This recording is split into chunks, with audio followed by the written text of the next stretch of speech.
facteur de Certified Ethical Hacking. Certified Ethical Hacking. Donc, c'est des cours qu'on donne ici. On a certains élèves qui sont certifiés.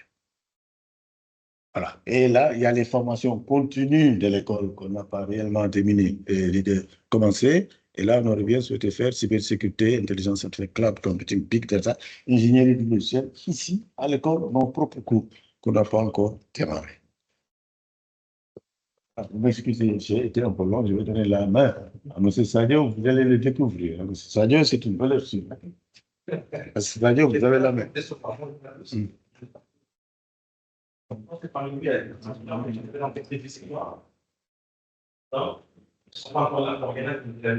Oui, quelques-uns. J'ai eu une promotion, je pense que c'est pas vraiment physiquement parce que je ne visite pas Dakar. Et parfois, avant la fin de cette session, j'espère que les trois au moins une fois physiquement. J'espère que vous avez tous très bien. Merci beaucoup à monsieur le directeur Michel pour cette présentation de l'école. J'ai découvert ça environ 3 ans et depuis que j'ai découvert, actuellement, je tiens le cours ou le module sur les fondamentaux de l'IA. Mais je n'enseigne pas comment ici, je n'enseigne pas comment ailleurs.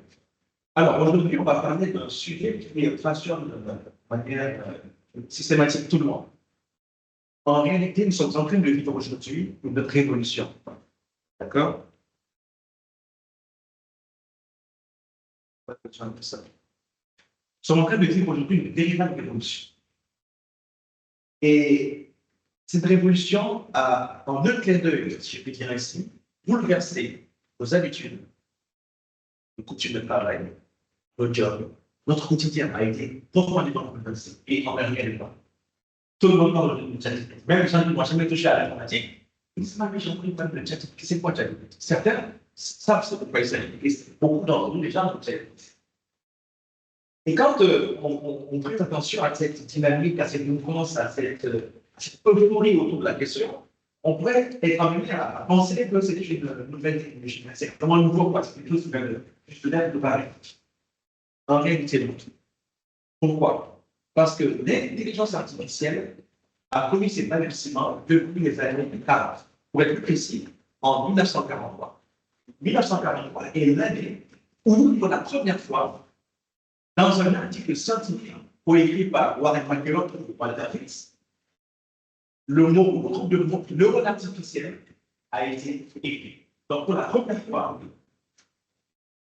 le groupe de mots neurones artificiels a été écrit dans un article qui a été coécrit par 2 personnes, 2 chercheurs, Warren McCulloch et Walter Fritz. C'est donc la première occurrence du groupe de mots neurones artificiels. Et quand on parle de neurones artificiels, naturellement, conjointement, il s'agit de la base linéaire que nous connaissons aujourd'hui.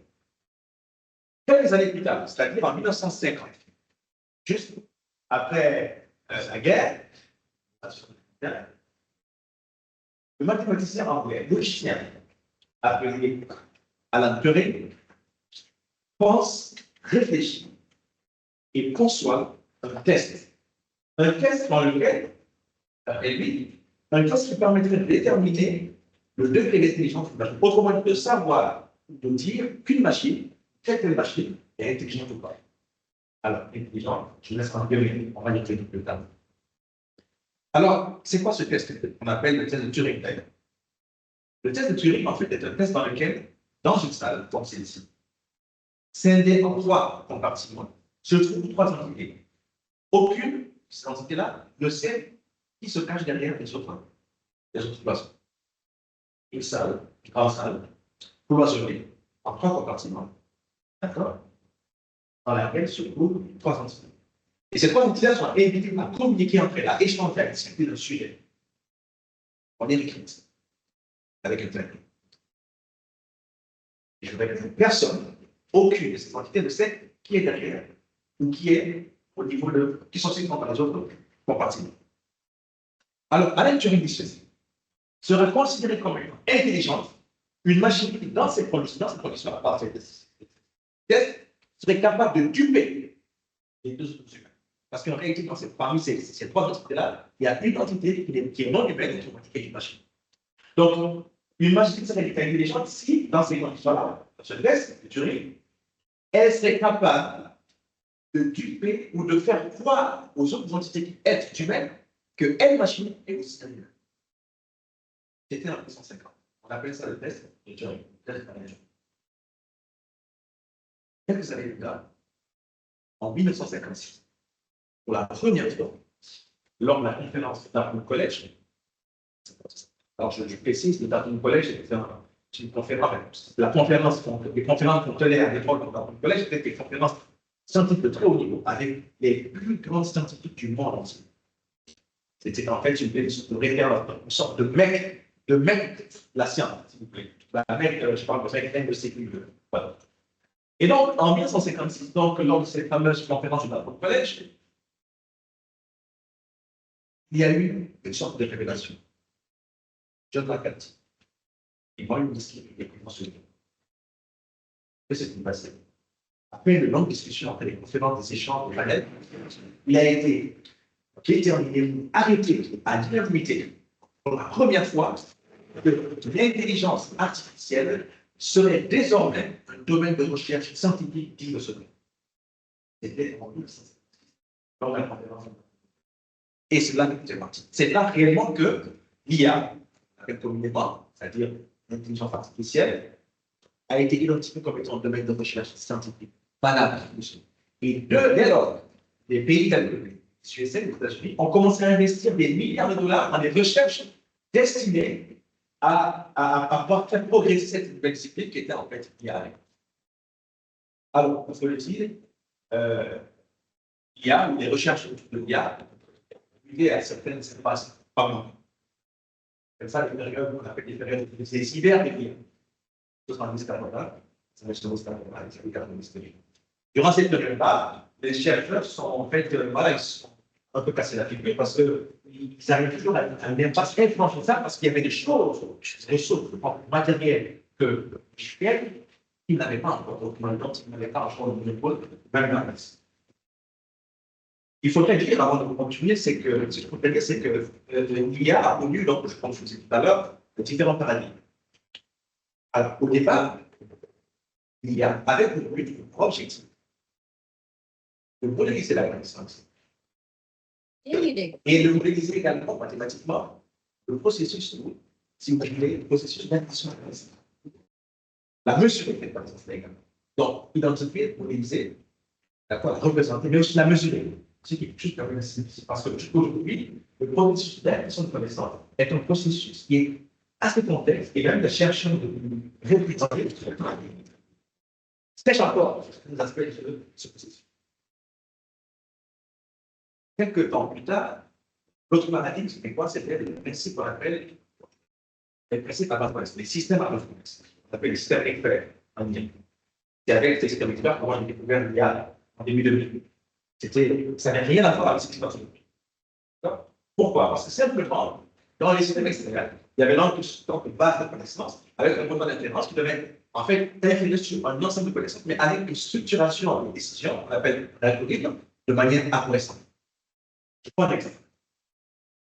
On les appelle les systèmes externes. Alors, vous savez que quand on va chez un médecin, parce qu'on a un mal, ou des réponses à répondre, quand on va chez lui, il fait asseoir forcément. Et il commence par me poser des questions. Première question, c'est la mienne. Qu'est-ce que vous faites? Ou alors, où est le médecin? Qu'est-ce que vous faites? Vous pointez les doigts, vous posez la main sur l'endroit où vous avez mal. Alors, vous posez votre question. Il dit, OK, si je fais ça, est-ce que ça fait mal? Vous dites non. Si je fais ça, est-ce que ça fait mal? Vous dites non. Si je fais ça, respirez fort, est-ce que ça fait mal? Vous dites non. Si je fais ça, ça fait mal? Dites oui, un peu, mais un peu plus bas. Il dit ici, et il termine le foie où un autre organe qui est dans cette zone, dans cette partie. On appelle ça une précision par, si vous voulez, élimination. On pose par élimination. Donc, il est là des branches, autrement dit, des hypothèses, parce que dès que vous avez mal à un endroit, il y a déjà une hypothèse, ou plusieurs hypothèses. Donc, au fur et à mesure que vous le guidez par les réponses que vous apportez à ces questions, il est là sur un passage, des hypothèses, pour en arriver notamment une seule, ou bien deux, et finalement pour aboutir à une seule hypothèse. Et après, il fait des analyses, ou il fait des analyses. D'accord? C'est un peu comme ça que fonctionnait à l'époque les systèmes experts.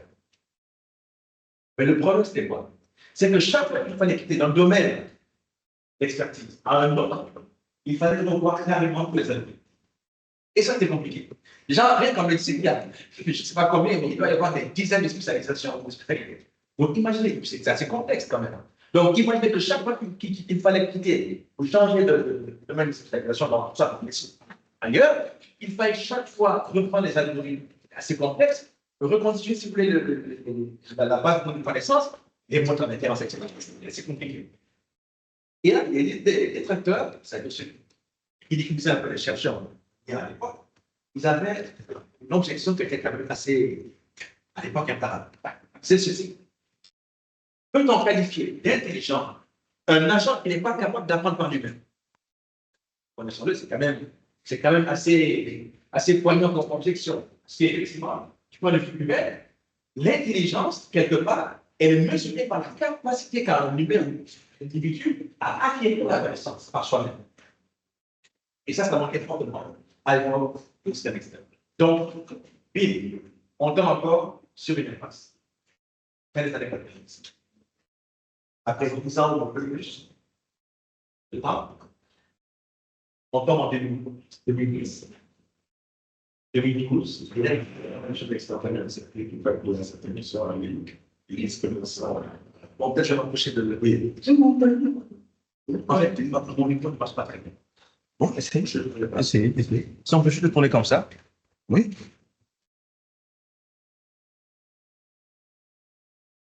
Comme ça, voilà. Bon, moi, j'avais coupé le son. Ah, d'accord. Mon micro a des soucis, en fait. J'avais coupé le son et en même temps le partage. Je l'ai coupé. Vous l'avez coupé? Bon, je vais essayer de me mettre à bord. Qu'est-ce que vous savez se passer? Au début, ça marche, mais après, c'est.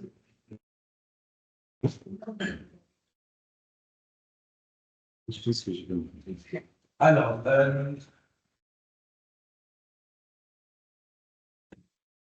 allô? Donc, je préfère couper ici. Non, je vais aller de l'autre côté. Oui, c'est vous ici.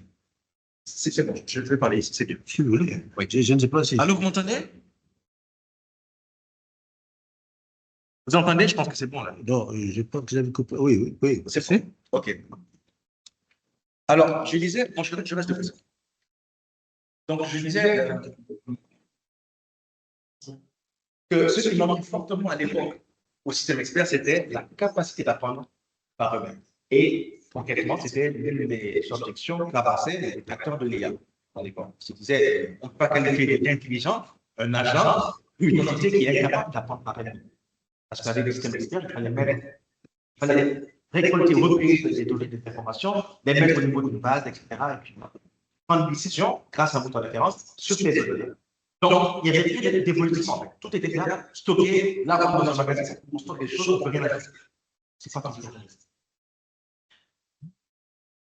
Ensuite, donc, comme je disais, début 2000, 2012, il va commencer à y avoir quand même quelque chose de vraiment de révolutionnaire. Mais jusque-là, on ne sentait pas trop.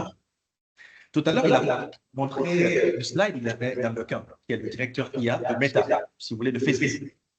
Un des experts de renommée internationale quant à l'IA, et en particulier quant au deep learning, qu'on appelle l'apprentissage profond.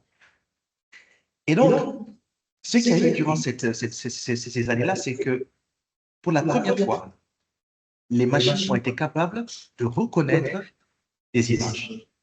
Reconnaître des images. Je ne sais pas si vous avez remarqué, mais à cette époque-là, avec les iPhones, on commençait avec nos appareils à détecter ou à identifier les individus. Ils donnent même des noms à côté. C'est comme ça que c'est parti, en réalité.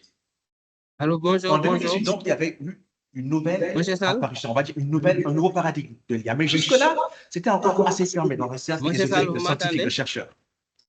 Il a fallu attendre le 30 novembre 2022 pour que, à la face du monde entier, après un discours de Sam Altman, directeur OpenAI, que l'humanité entière découvre une nouvelle ère, un avènement historique et disruptif, à savoir l'avènement de l'intelligence artificielle générative.